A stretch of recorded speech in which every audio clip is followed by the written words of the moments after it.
Good morning, and thank you, and welcome to our webinar this morning. We are really excited to dive into this topic that we really haven't spent too much time talking about, but fits squarely within our bridge model. And so we're really excited to bring it to light today and to spend some time discussing it. As you probably know by now, we are California Bridge, and we are a program of the Public Health Institute. This lecture, this webinar, is being supported by the California Department of Public Health. We are a publicly funded company. We are not, given any private funding by pharma. We don't have any financial disclosures, but please be aware, we often slip up and say brand names. It's not on purpose, but for example, we say things like Narcan instead of naloxone or Suboxone instead of buprenorphine, mainly because we're just used to our patients saying those words, and it's part of our everyday practice. So please forgive us, but we will do our best to stay with our generic terms. All right, hopefully you are not new to us here at Bridge, but just in case you are, this is the California Bridge model, and we talk about it all the time. It is foundational for all of the work that we have done here, trying to make addiction care accessible to everybody in our state and now nationwide. And that model has three main pillars. The first is, we know that addiction is a chronic, treatable medical disease. And so therefore, we have to make access to that medication, to treatment, low barrier for all of our patients, which namely has meant accessible from the emergency department when patients are most vulnerable, when they're already here with us for whatever reason. The second pillar that is equally as important is being able to perform that warm handoff to connect our patients to ongoing care in the community. We think that the gold standard of this is our navigators. I know many of them are here with us on the call today, but that navigation, getting our patients to ongoing care in the community. The role of the ED is to stabilize and start treatment, but we have to continue that care in the community and make sure that's an easy process for our patients.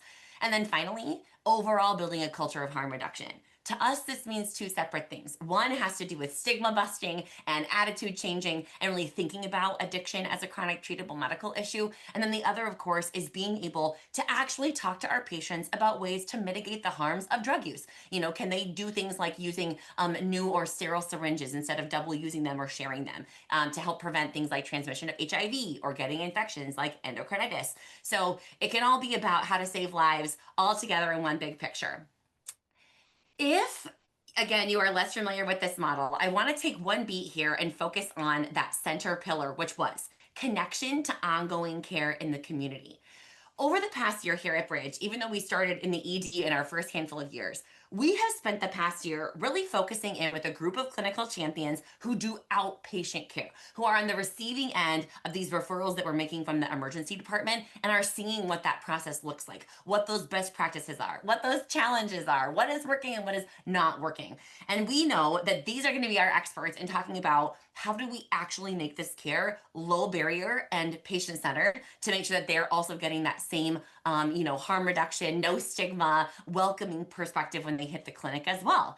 So because I am an emergency physician as the director of training here at Bridge, I'm EM, I'm acute care, I don't do outpatient care.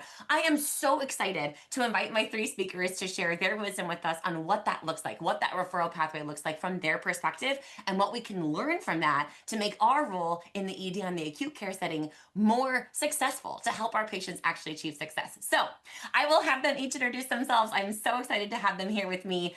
Can we please start with you, Mercedes? Yes, thank you so much.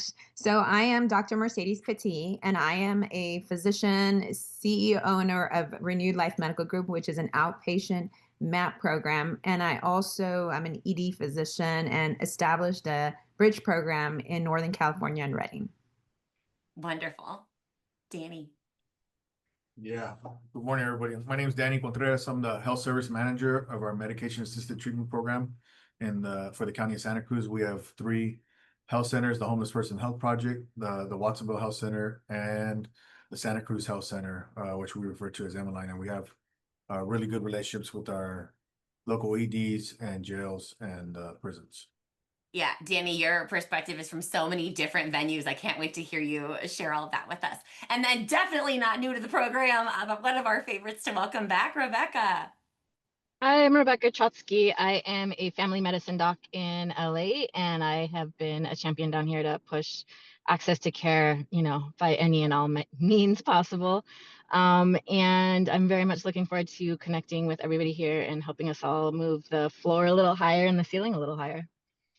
Awesome. Me too. That's my goal for today also. So Let's start, speaking of high level views, let's start at that like 50,000 foot view and think more big picture. So when we think about patients who have substance use disorder, who are in the ED or the hospital, what are some of the things that we should be prioritizing at discharge? Realizing that I can't do a million things for this patient, right? I only have a limited amount of time and resources as an emergency doctor or as a hospitalist or as an OBGYN. But what are some things that we can do that will actually get my patient the follow-up care that they need? Maybe Mercedes, let's start with you.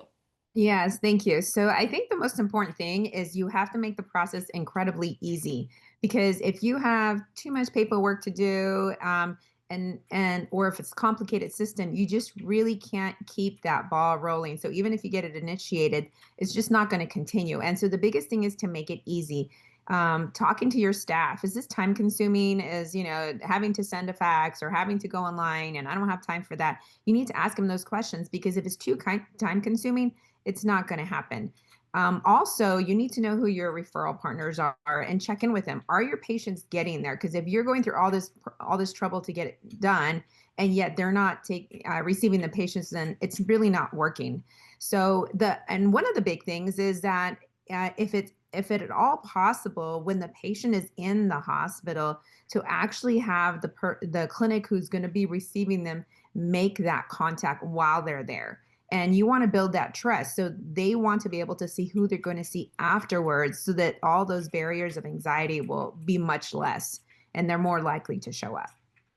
So mainly it must be easy. If your team is telling you it's complicated, it's complicated. Listen to them. One-step processes for that referral. And whenever possible, real-time connecting them so that there's a relationship. It's not just like a piece of paper that says this is the name of the clinic, but trying to connect them. Danny, what would you add to that? Oh, you're on mute, Danny. Sorry. Sorry. You're I fine. think one of the main things is stigma. There's a lot of judgment, a lot of stereotyping, a lot of belief systems that people hold, and they filter through that and they project that onto patients. And so when patients don't feel welcomed, they don't come. Obviously they're coming to us because they want help and they want support, no matter how that looks like. And so not having that stigma, not having that judgment, looking at this person, this is a human being, right? This is somebody's son, this is somebody's daughter, somebody's mom.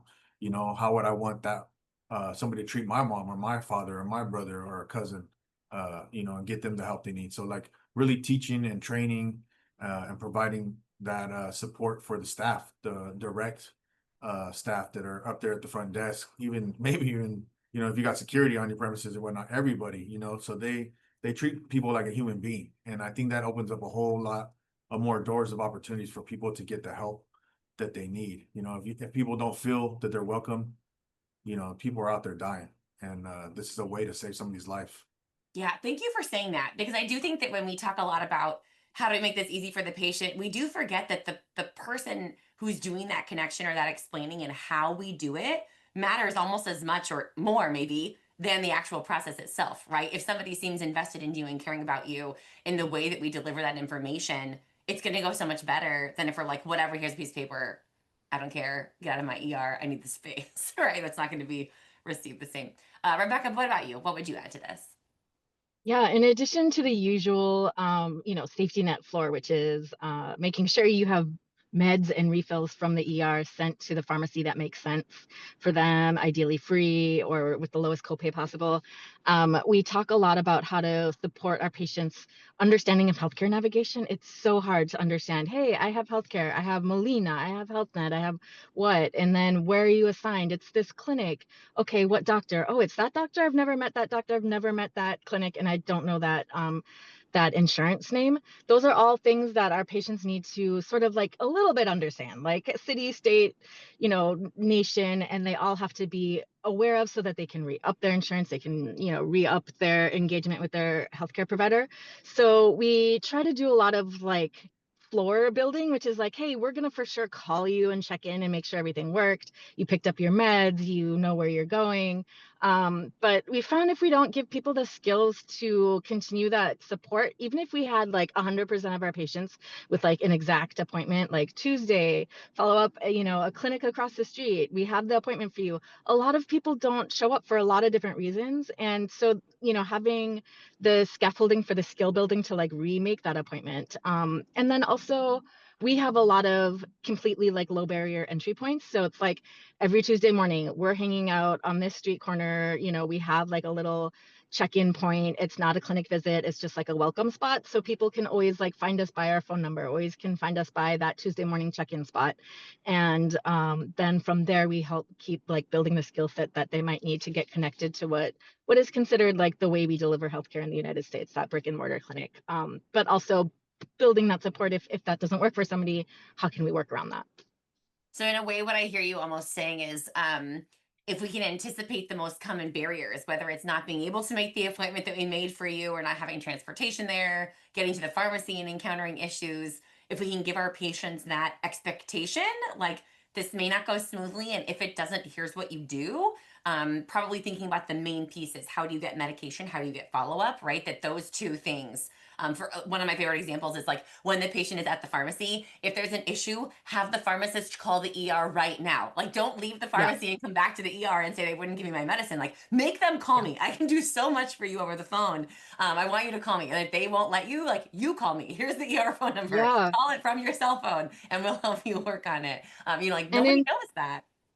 in terms of leveraging like the power and credibility that physicians have, it's not fair, but our voices carry more weight than our patients' voices. And so I'm often like, I hope this works. We've talked to the pharmacist. They say it's, and they're a great place and a welcoming place, but who knows, like maybe somebody's cross covering and it's their bad day. Their grandma just died. So when you get to the front of the line to pick up your meds, maybe you have a grumpy person who has some issue. Like I would, I help people understand that like that person's going to respond to you if you maintain cool, calm, and collected. And I know it's frustrating, and I know you're like maybe in withdrawal and you really need that medication. And if you're like step one of cool, calm, collected doesn't work, have them call us, because our like a doctor voice, saying the exact same thing you said, it's not fair, but will carry more weight. And we want to make sure that you get meds in hand so that you're like able to do the things you need to do in life. Totally. I love that. So I want to get a little bit more into the micro level of what does this look like. So those are amazing, I think, big picture principles. And when I think about the ED, and I'm looking at who's joining us live, for example, in the webinar, and we have some people from big cities like Sacramento, and we've got people from Los Banos and from outside of Fresno and from Bakersfield, from places that might have smaller hospital systems or smaller EDs that don't necessarily have a navigator. So I think about what it feels like to be in a place that has navigation, where a navigator can come and spend this time, or a community health worker can spend this time talking to the patient about all of this, and where we don't have that service, and we're talking about busy ED personnel or hospital personnel, where the burden, if you will, call it a burden, like the responsibility of that falls on them. So I want to talk about those two different scenarios and what success can still look like. So let's do the North Star, maybe easier version first, which is a hospital or an ED that does have navigation. Danny, you interact with these patients in so many settings. You receive them in like street medicine style settings with unhoused patients. You do them in the clinic side. I'm curious, when you think about what that looks like from a navigator, a hospital with a navigator, connecting a patient to you, to the many venues that you all are seeing patients in the community. What are some of those best practices? What is an actual effective, simple pathway? What does that look like for hospitals that have navigators? Yeah, I mean, I think Mercedes said it best in the beginning. You got to make it simple, right? So like we have two hospitals, the Watsonville Community Hospital and Dominican, and shout out to both those navigators, nationally. They are awesome. Like you got to get to know who those navigators are, or the community health worker, whoever it is in your city, and build a relationship with them, right? And find out how to make that path super easy to get people seen and get connected to back to the clinics for MAT and whatnot. So building those relationships, figuring those things out, what works for them, going over there, meeting their staff, them coming over, meeting our staff, and we have like a referral system. So like it's for us, it's really easy how, because of the relationships we built. Like they just call us, hey, so and so's here, we're gonna get them in, we're gonna get them enough to get them to Tuesday or Monday or whatnot, and then we kind of pick up the ball from there. If something gets lost, they go back to the ED and they come back to us, or vice versa. So we have a open line of communication going back and forth. We also have what I call the bat line. We have a MAT just for our program across all our clinics, where someone can call. So like if it's after hours, they can call and leave a message and say, hey, so-and-so came here. We see they're connected with you. We're sending them back. They're going to see you on Monday. If you got any questions, give me a call back. And we kind of figure all those things out with consents and all that stuff. Usually all our patients will give verbal or written consent right away to connect them with care. And so it's really helpful. There's times during work hours, they'll call us, and if we have the staff available right there, which most of the time we'll figure out a way, we'll send them over to the ED, and they'll intake them and do everything right there in the hospital, and figure out, sometimes it's us getting a county car and driving them back to the clinic, or working out that relationship for whatever that is, So it's really building the relationships and having those pathways super easy, as Mercedes says, because that saves people's lives. Get them connected. Yeah. Yeah, I think what you're emphasizing is that when you have a navigator or a community health worker, it is 100% okay, good, and should be expected for that person to have personal relationships to those clinics in the community that are receiving the patient. We want to let our navigators have time to go visit those places, go look at those places, go meet the intake crew, go meet the clinicians, like have an actual relationship.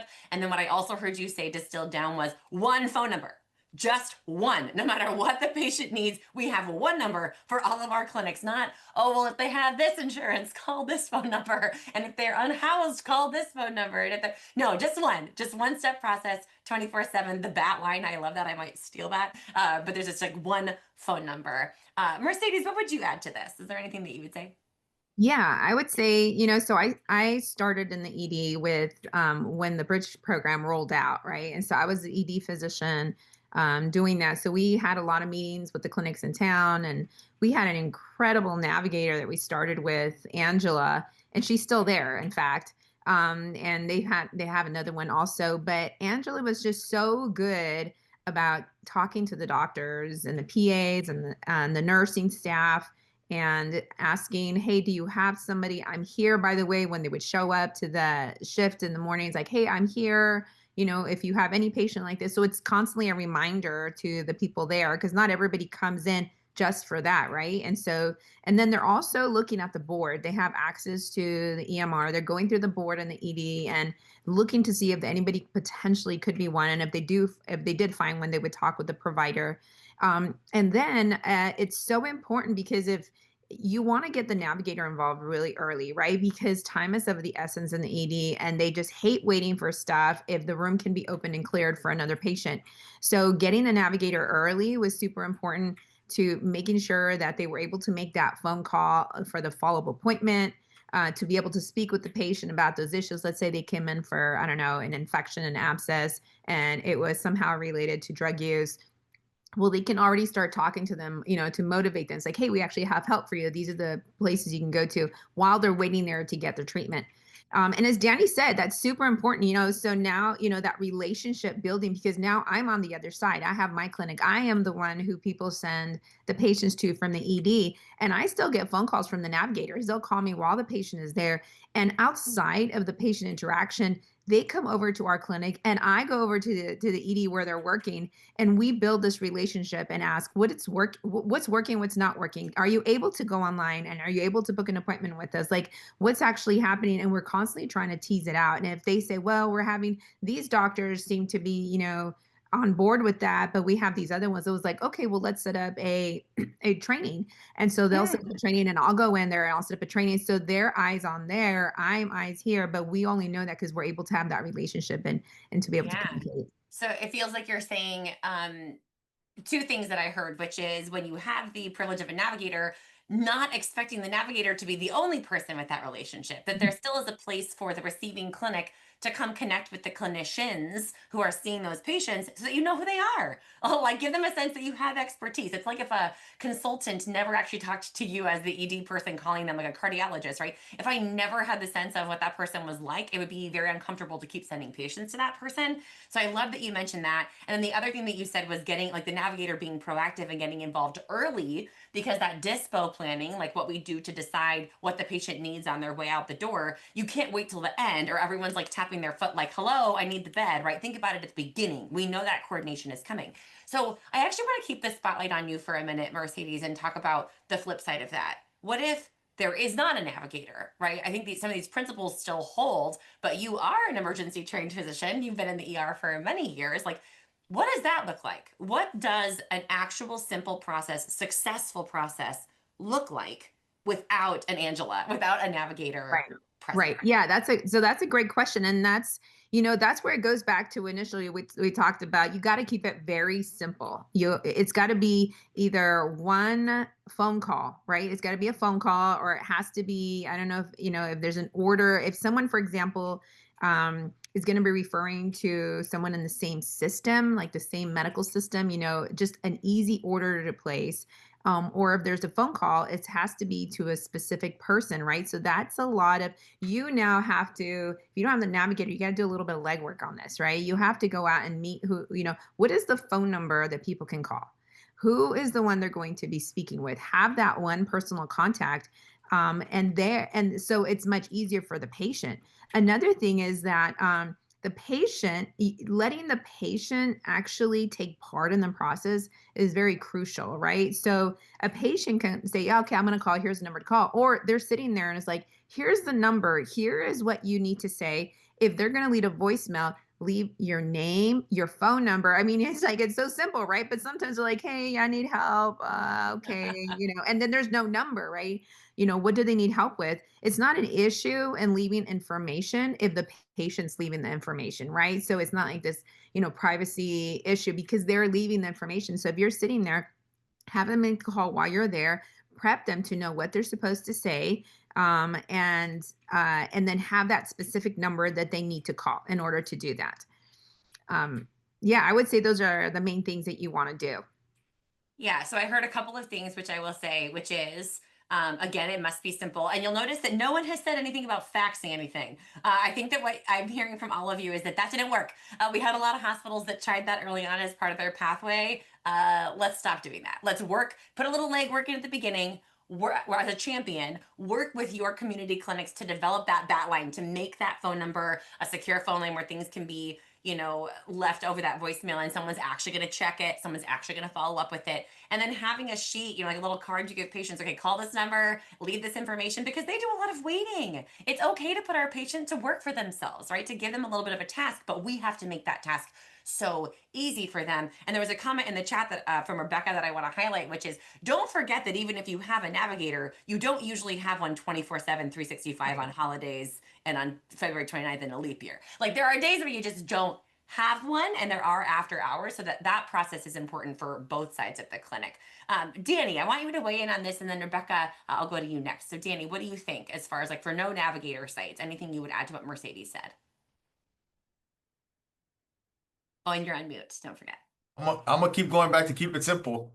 I mean, even if you don't have that, then got to make those relationships still with those people. Making some flyers, getting connected with those other clinics, getting phone numbers, getting the point of contact, the main point of contact.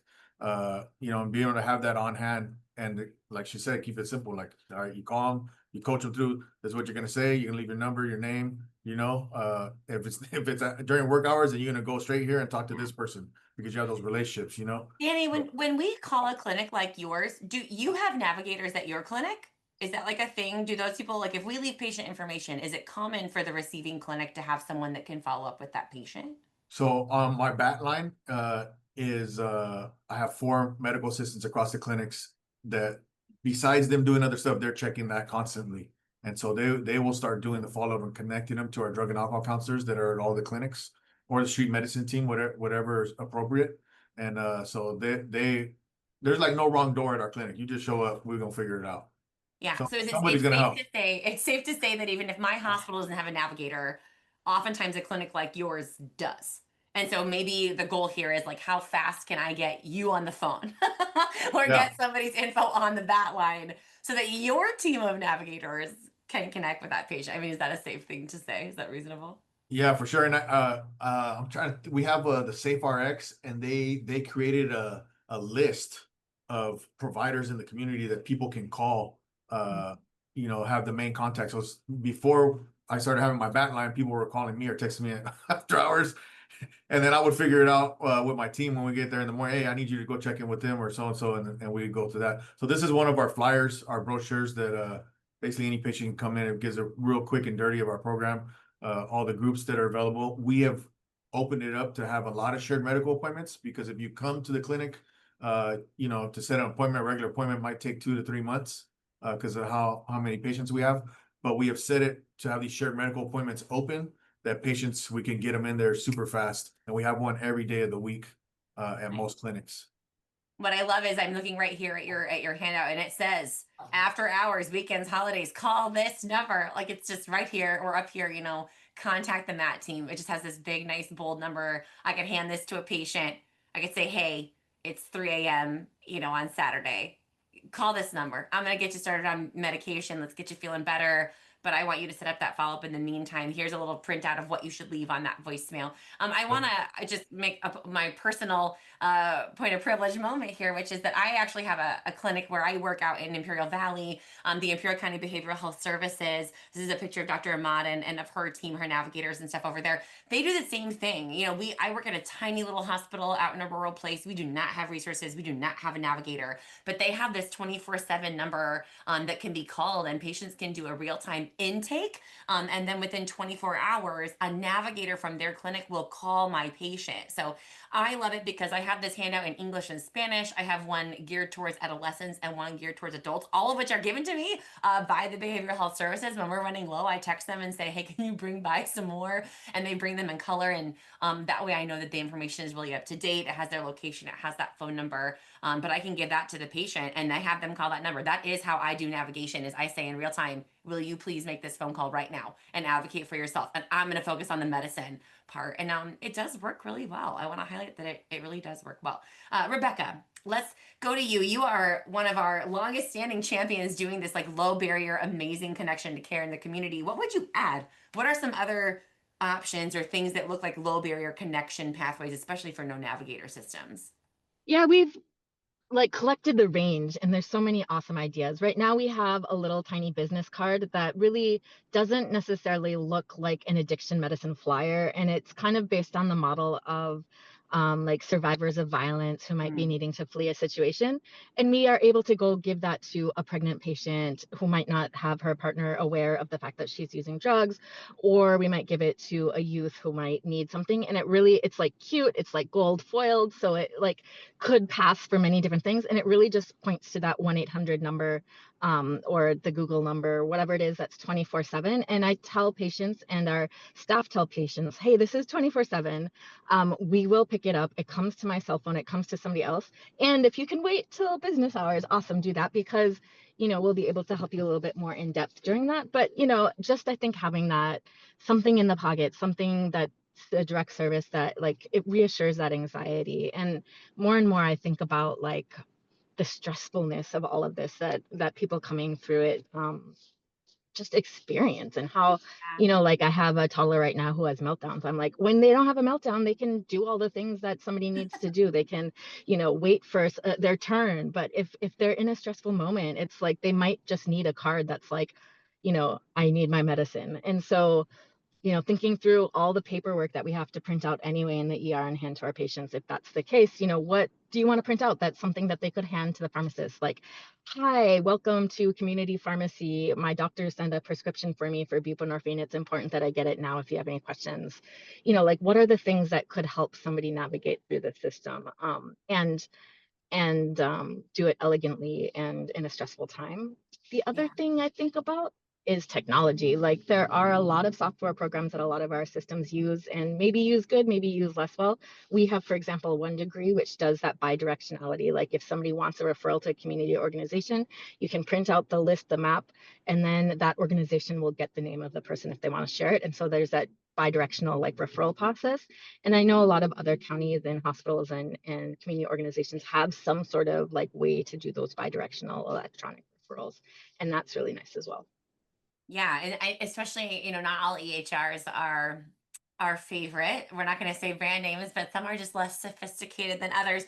But some of the bigger name, more sophisticated ones, they do have these like, care everywhere or just sort of like integrated ability to see each other's information, which like novel concepts didn't exist before. And so even with like the 42 CFR Part 2 compliance, there are ways that technically if the patient gives consent, you can just connect directly through those systems. So especially if you're in a larger system, or if you are able to share the same EHR as your receiving clinic, thinking about letting technology do the work instead of a human doing the work is really a good idea. I want to think a little bit about the clinic side of this relationship. So earlier this year, we did a much deeper dive. So for anybody who's interested, please go back and see that March 2025 webinar we did about creating low barrier access in the clinic and what that looks like. How do you build an actual low barrier clinic setting? And that really was based on the SAMHSA advisory that came out in December of 2023, so about 2 years and change now, that talked about truly building like low barrier models for substance use disorders. But it's one thing to say like, okay, yeah, in the ER, it needs to be smooth, it needs to be efficient. We need to put in some legwork to build these systems that work for our patients. I can buy into that as long as we're really going for like the one step referral approach. But I want, for the purposes of this conversation, to have you each still weigh in at least briefly on like, what are some of the really critical things that we're looking for in a referral partner, right? So if I'm going as the ED champion or as the medical director, as the department chair, as the whatever, and I'm trying to figure out the right place to send my patient, what are some of those key pieces I'm looking for to say, oh yeah, this is a low barrier place. Like this is the right place. This is the kind of place I would want to send my patients. Danny, let's start with you. We're gonna keep ringing this bell. Keep it simple. You need to have walk-in visits available to ensure quick follow-up from the ED. Need to see patients even if they're late. Call if they miss. Like I said, we have been able to do that with our telehealth and our mobile options with our street medicine team. So we find a way to be able to see patients all the time. And how I shared earlier with the groups, it creates that atmosphere that they can come into the group. We have patients come late, but as they start getting on track and getting better and better and working on themselves with their counselors and case manager and their provider, like they start showing up on time and things kind of change. So being able to have all those options available to them to be able to get seen, because they need to be seen, right? Can't be sitting there waiting for 2 or 3 hours or 4 or 5 days just to get started. Need to have it quick. Yeah, I Same thing think with the bat line too. the summary of Danny's comments so far are like that KISS model, like keep it simple, silly heads, like just get it and make it easy for everybody. Why do we have to overcomplicate everything in healthcare? Stop doing that. Make it easy. Say yes instead of saying no to clinicians and to patients. Like say yes, make it easy to say yes. Do what people really need us to do.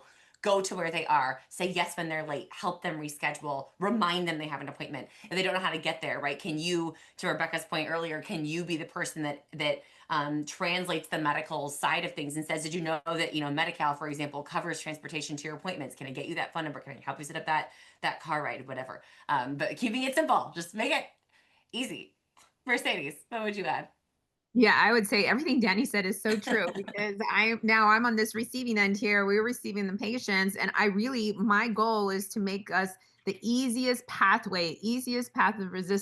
no resistance, so that the hospitals can send us people. I would add to that you want to have this close loop communication. So if the hospital is sending you someone, they don't know what happens. And in the ED, you really don't get a lot of feedback on what happens to the patients anyways, on any of the patients. So when the patient shows up, we get a release of information to say, can we, inform the person who referred you? Yes. And we always message them and says, hey, so-and-so you referred to us has arrived and we've done the intake, or, whatever it is. And to them, it's like, oh, well, that worked. That was easy. That was quick. It actually helps a lot for them to want to send people to you.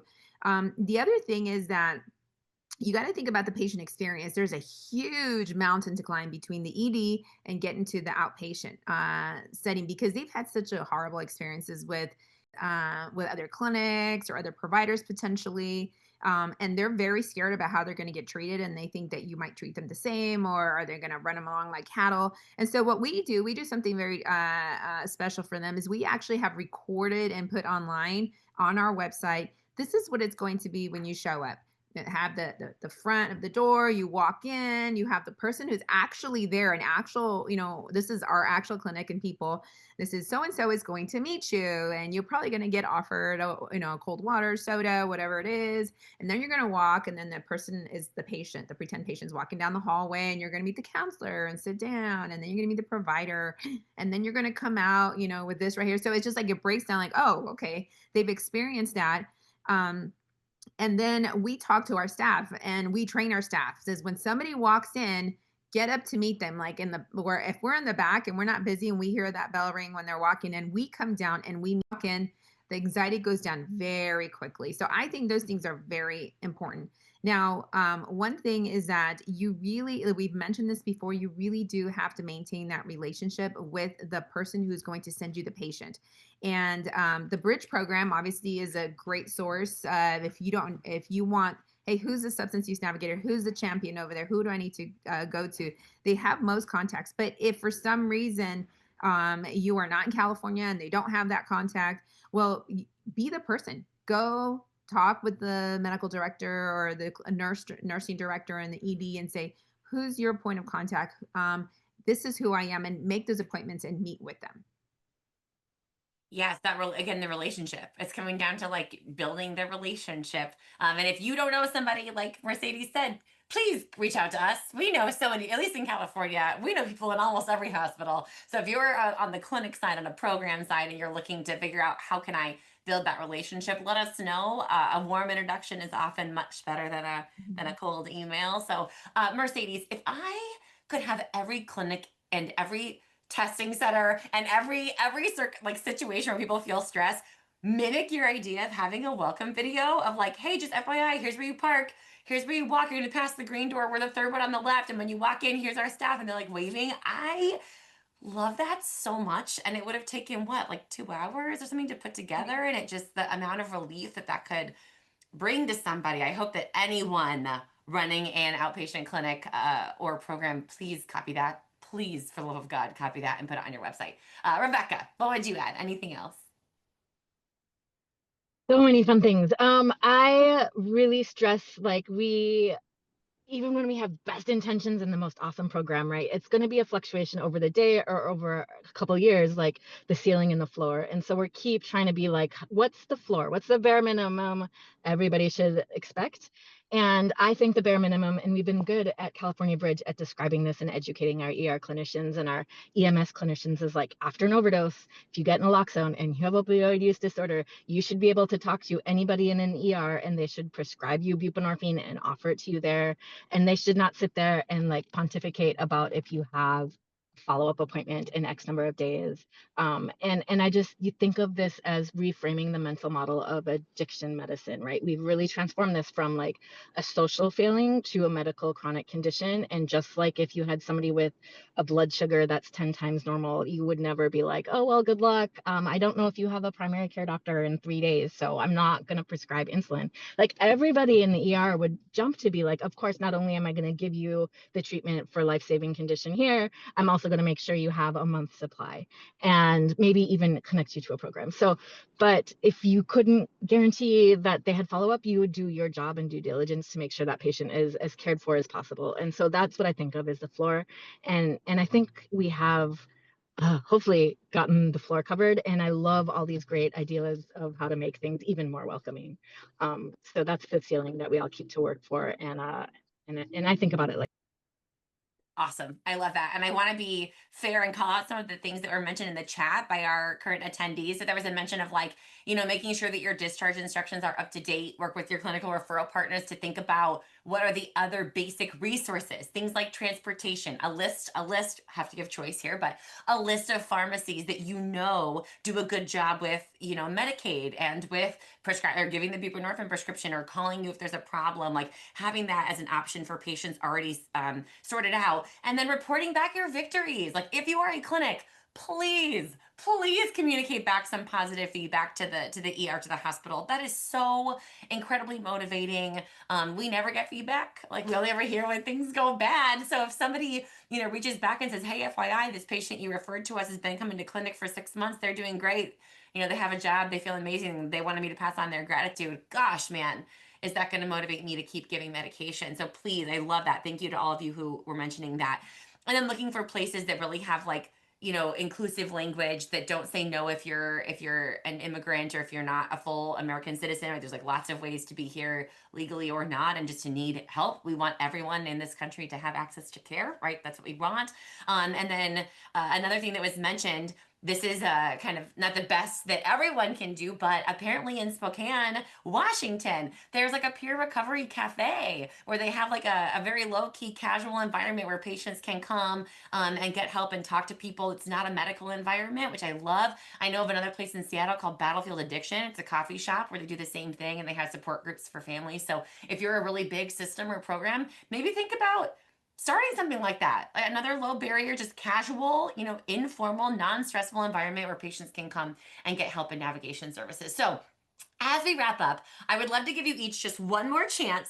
If there's anything we haven't covered that's like lingering still in the back of your head that you would say, one more piece of advice about linkage to care, about the most important things in that second pillar of the bridge model, that warm handoff connection to ongoing care in the community, what would it be? Rebecca, let's start with you. Yeah, I mean, I think one of the things that we all live with right now is the federal uncertainty that's like really shifting a lot of our headspaces and our emotional well-being, and honestly the funding and like longitudinal sustainability of a lot of our programs. So there's a lot of unknowns coming down, and things like Medicaid, who's going to be eligible and how are people going to like prove their eligibility. And California has insulated some of those edges a little bit. Are those installations going to continue? Are they not? One of the things that we have learned, and we can kind of think about this as a positive thing, although, I almost want to do air quotes around that, is as people need to renew their eligibility for Medi-Cal coming forth in the new federal legislation, they will have to do work requirements. It turns out that people who have substance use disorder or history of substance use disorder doesn't mean that they have to be engaged in treatment or have a severe one.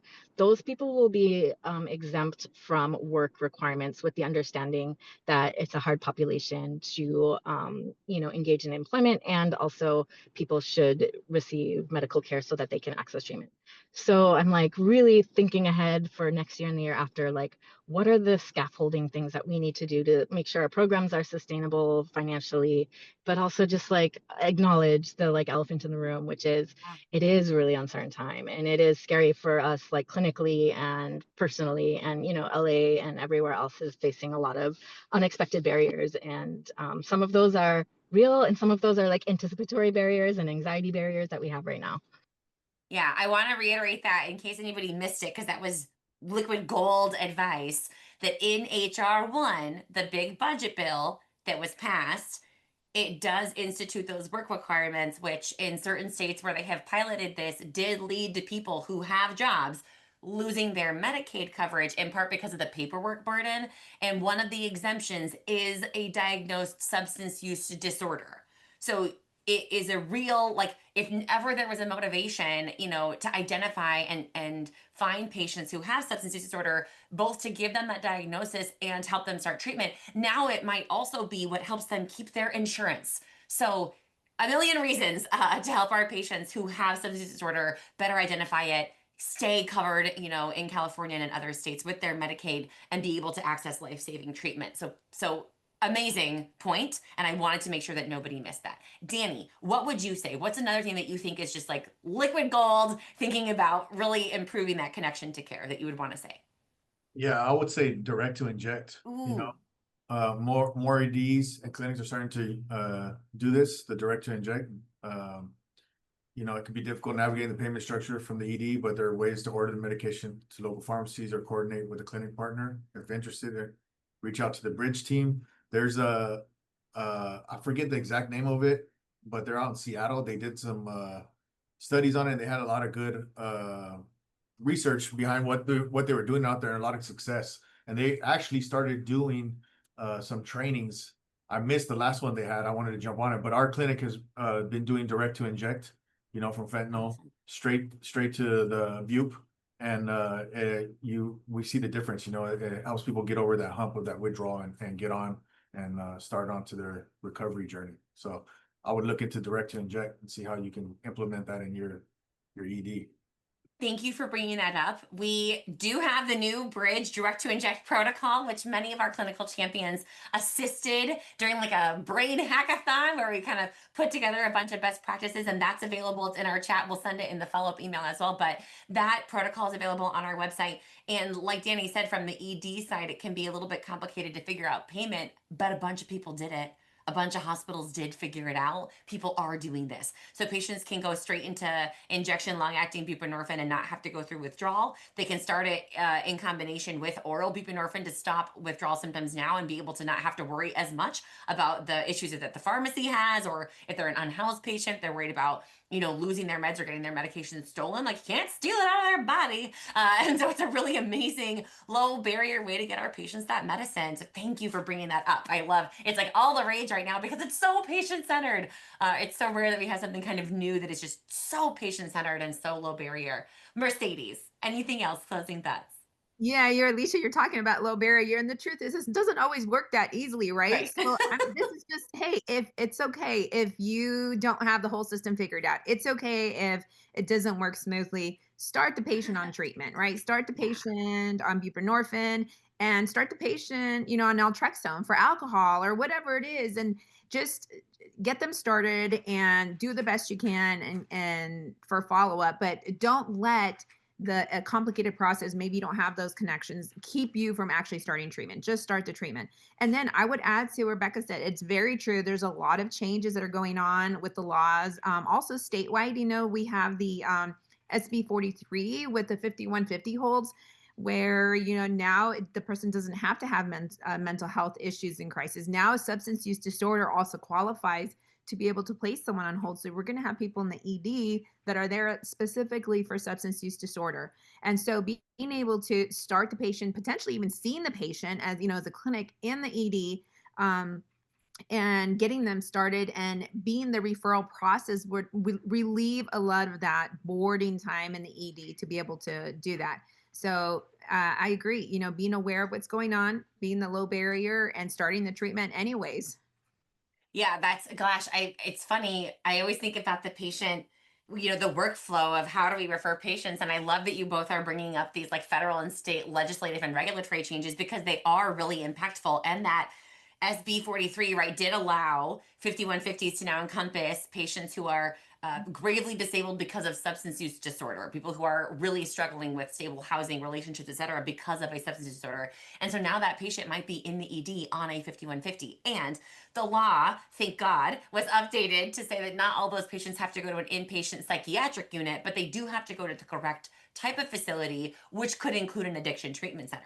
And so those relationships that we have, those smooth referral pathways, are going to be all the more critical to prevent these patients boarding in the ED, which, boarding is an issue for the medical system, but who it's really an issue for is the patient, right? That's not, the care that they need is not hanging out in the ER for 3 days. And it's not going to help anybody who's struggling with substance use or suicidality, dual diagnosis, behavioral health. Like, we got to get our patients to the right care. So emphasizes even more the importance of those pathways and thinking through that lens. How is our hospital going to get patients to the care that they need? And Okay. Nancy asked right here in the chat, I said, is it just for California Yes. or is it across the nation? Right. So the federal one that we were talking about, where that the Medicaid and Medi-Cal, that is, federal, right? That's nationwide. The SB 43, we're talking about California here. Yeah, exactly. Thank you for that clarification. Yes. Federal first one, this last one state. And if you need more information, reach out to us. We're happy to send that to you so you can kind of think about it for your local hospital, no matter where you are. Again, I mentioned at the beginning, as an emergency clinician, like, I don't always have the best understanding of what it looks like on the clinic side when I'm trying to refer a patient to care. And so I want to just recap some of this brilliance that I think was helpful for all of us, no matter which lens we're looking through, because we all agree, right, that the ED's job is stabilization, start treatment, and connect to ongoing care in that community. We got to get that second pillar done. And so it must be easy. Keep it simple, silly heads. We've got to get patients to care easy. Have that bat line, have a single phone, stop with the faxes, please. Stop with the 85 pieces of paperwork and like all the, it's just like way too much. It's way too much. No one in the ED wants that. And if that's what you ask us to do, we just won't do it. So that's not the right answer. Keep it simple. One phone number. Work, do the legwork with your clinic to make sure that it works and someone's actually checking it. It's a secure line. Make a little handout you can give to patients that tells them what information they should leave on that voicemail if they're calling themselves, or that your navigators can use to help patients do that connection while they're, doing that navigation from the emergency department. And it is okay. It is totally okay and honestly encouraged to have patients participate in this process. It's not bad to hand them a hospital phone and the paper and say, here, I'm going to go order your medicine. I'm going to focus on your medical care, but let's have you call. Let's give patients some agency and a role in this. That's okay. It's not a bad thing to show them how they can reach out. And then also they'll have that phone number for the future, should they have a slip up or get lost to care and want to re-engage. It's a teaching them kind of moment, which is wonderful. So we want to make sure that we are making those relationships with our outpatient providers in a really meaningful way to build those relationships. If it's possible to have the patient connect to a human being on the phone before they go, or even in person before they go, amazing. If they can't, that's all right. How can we have a relationship? How can that receiving clinic be a place that we know that has met our ED clinical team or our hospital clinical teams, that their faces, and names that we are familiar with, we can actually speak to our confidence level and their ability to provide that welcoming treatment environment. Making sure that we have concise handouts like the one that we showed you that Danny uses in Santa Cruz, or that my colleagues at Imperial County Behavioral Health use, that has all this critical information distilled down, and it's pretty, right? And it's a nice handout. It's not this 14,000 time copied piece of Xerox, whatever. Do people even say Xerox anymore? Whatever. But it's not a million times copied over grainy paper, right? It's pretty in color. Somebody actually cares. Someone wants you to have this information. And then that way we can also help patients navigate themselves to those resources they might need. It is inevitable. Patients will have problems at the pharmacy. It is inevitable. So whether it is the card in the pocket approach that Rebecca talked about, where we tell them, hey, if and when you have an issue, here's what to say, here's who to call. Whether it's just a conversation where we say, hey, we think the pharmacy is going to be great, but if they're not, have them call me when we're there. Whatever it is, we should coach to that. Help set expectations with patients that the process will not always be smooth, but what to do when they encounter those barriers. That's a really big part of it. And for us to be able to do that successfully, Danny mentioned this, we have to take stigma seriously. We are just never done thinking about what is the attitude we are projecting, what is the accidental baggage we are bringing, or the intentional or unintentional baggage that we're bringing to that conversation. If we can just shift our focus to really helping people, to being aligned with them, to being partners with them, to being part of their solution, it literally saves lives for us to take down those barriers and build better relationships, both for us and for our clinic partners. If you do have a navigator, that navigator needs to get out in your community physically, go to the clinics, go meet the staff, do all of that. And if you don't have a navigator, maybe your leadership or at least your clinical team should do a sit down and meet those people, talk about their services, again, put a face to a name and get to know their vibe and have that confidence. And then if you are on the clinic side and you need some advice and you're not sure what to do, will you please call us at Bridge? We would be so happy to connect you to somebody, at least in the ER in California. And frankly, we have connections all across the nation. So give us a call and let's see if we can't help you find the right person to start building that trust, building that relationship, which will only benefit our patients. Finally, these are dynamic, I'll use that word, dynamic times in healthcare. But even recent changes to the law are only reinforcing the importance of early screening, giving patients that diagnosis when it's appropriate, timely screening for substance use disorder in the emergency department, so that we can help facilitate those resources, right? Certain kinds of insurance only cover the buprenorphine for opioids if that patient has the opioid use disorder diagnosis. The Medicaid system, right, will exempt the work requirements if patients have a diagnosed substance use disorder and are seeking treatment. If somebody is here on a 5150 in an ER in California, that substance use disorder diagnosis is important to be able to funnel them to the correct outpatient place and not just to an inpatient psych unit. So our need to accurately screen and diagnose and then direct patients to the right kind of care is more critical now than ever before, especially the way that things have been changing. So we know that our model is the best model for patients. That was true when we started back in 2018, and it is true now in 2025. And I don't anticipate that the bridge model is going anywhere. So we need to do our best, please, to ensure truly low barrier access to medication, smooth processes to connect that patient to ongoing care in the community, and then building that culture that emphasizes harm reduction and mitigating the actual harms of substance use so we can protect our patients, help protect our patients against death and medical complications that are associated with substance use. All right. That was so much amazing information. And I want to take a beat to just say thank you, a huge thank you to our speakers today for giving us your time and your expertise and all of that. If you are looking for any of the random and amazing protocols that we referred to during this presentation, you can head to bridge2treatment.org. Everything is there, including our new direct to inject protocol. You can also head to that website or our YouTube channel to see our previous recordings, including the one about building a low barrier clinic. And then if you want more and you need continuing medication credits, continuing medical education credits for doctors and PAs and nurse practitioners, or if you need CEs for navigation and also nursing, we have an entire California Bridge Academy. All of it is free. All of it is amazing. It includes speakers just like my guests today, really doing an amazing job distilling down these big and complex topics, but in a way that is both patient and clinical team centered. And so please head there anytime to access that. And then we mentioned this multiple times, but we really mean it, that if you need something, please reach out to us, info@bridge2treatment.org. info@bridge2treatment.org. And it is a real live human being that will answer those emails and get you to where you need to go. We love hearing from literally anyone from literally anywhere who is trying to do their best to help save lives. So again, thank you to our speakers.